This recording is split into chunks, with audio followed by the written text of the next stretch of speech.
They meet as one, and the one is actually the Wailea River, and that reaches the ocean. This side of the island, there's 7 of these valleys. This being the biggest, the only one people live in, the only one that you can drive down into if you have the 4-wheel drive vehicle. If you look towards the front, you can see part of the black sand beach, about a 1.5 mile long black sand beach, one of the longest beaches in the state. Most days you go down there won't be anybody else on the whole beach, really private, secluded beach. Definitely worth it to check it out.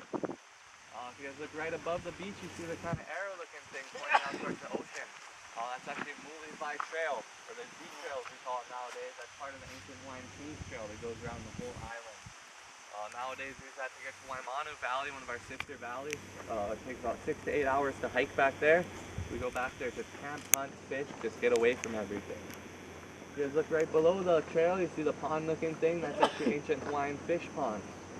The ancient Hawaiians were one of the first to aquaculture, especially this side of the island. The waves in the wintertime get really rough, so it's dangerous for them to take their canoes out to go fish. So what they do is in the summertime, when the waves weren't rough, they'd go out and fish, bring everything back in, whatever was too small to eat, they'd throw in the pond. It also used to be about 3 times as big as that and connected to the ocean through bamboo gate systems, so little fish could swim in, eat all the food, and get too big to swim out again. So Hawaiians are really smart people. They use their resources very well. If you look further back, you see all the square patches on the bottom. You're probably wondering what those are. Those are actually all the marijuana patches. No, guys, just kidding. Coco. Those are all the taro patches. Now you're kidding. Now we're sliding down the hill. Well, yeah, that's fun. The ancient Hawaiians didn't have rice or potatoes, so the taro was their staple starch. If you guys been to the luau, you guys might have tried the purple pasty looking stuff, the poi. Poi, yeah. That's what they make out of the taro. So if you guys don't like it, maybe eat it with some meat or something on the side. It would really neutralize the flavor a little bit. But the taro grows in about 6 inches of mud and another 6 to 8 inches of water. And it takes about 8 to 14 months to get a harvest, depending on what variety. So really tough, dirty work. Discovery Channel's dirtiest job, Mike Rowe actually came for a day. And after he left, said he's never coming back because it's too dirty for him. So just shows how dirty working in the taro patches really are. But the taro, really big part of the Hawaiian history and culture. They use the whole plant, even till today. Cut off the root, that's what we make the poi out of. Also make taro chips, taro bread nowadays. The leaf, they cut off the leaf and they make lau lau. What they do is they get chicken or pork, sweet potato, taro, they wrap it up in the taro leaf and they wrap it up in the tea leaf and they steam it for about 6 to 8 hours. That's another of Hawaiian's main dishes right there. So after they cut off the leaf and the root, they actually replant the stalk. They put it right back in the ground and it'll start growing again. So people down there that say they've been replanting the same plant over and over for generations. Really big part of the culture. Like I said on the way up in the van, 1946, big tsunami hit this whole coastline. But this valley was actually the only place that didn't have any casualties. Hilo had a lot, Lapahoihoi had a few. One of the things was, it was on April Fool's Day. A lot of the people didn't think it was going to happen. But down here in this valley, everybody's so in tune with everything around them. Still to this day, no electricity, no running water, no hot water down in this valley. So closest you can get to Hawaiian grass shack living. But on the day of the tsunami, they read the signs. They noticed the wind swirling in strange directions. The Hawaiian hawks going crazy because of the wind. The wild horses, other animals going up the sides, up the middle. Some uncles at the beach even noticed the water receding, coming back in, and there were no sirens built on this side yet. They started blowing their conch shells, the Hawaiian warning system. People started going up the sides, up the middle. A little while later, 35-foot surges came, wiped out the whole valley. As you can see, it's so flat, nothing could stop the water. It went about 7 miles back, almost all the way back, even around the turn over there where we can't see from here. But before the tsunami, the whole town, police station, post office, jail, store, everything down in the valley. For the 7 years that they moved out, nothing could grow. The saltwater killed all the vegetation. So they all moved out, created the town Kukuihaili, where we picked you guys up in. After the 7 years, a lot of the younger generation didn't want to move back down, get back into the hard work. They wanted steady 2-week paychecks. They went down McDonald's, down the hotels. They got out of the valley. A lot of the older generation, this was all they knew, growing the taro, making the poi. So they moved back down.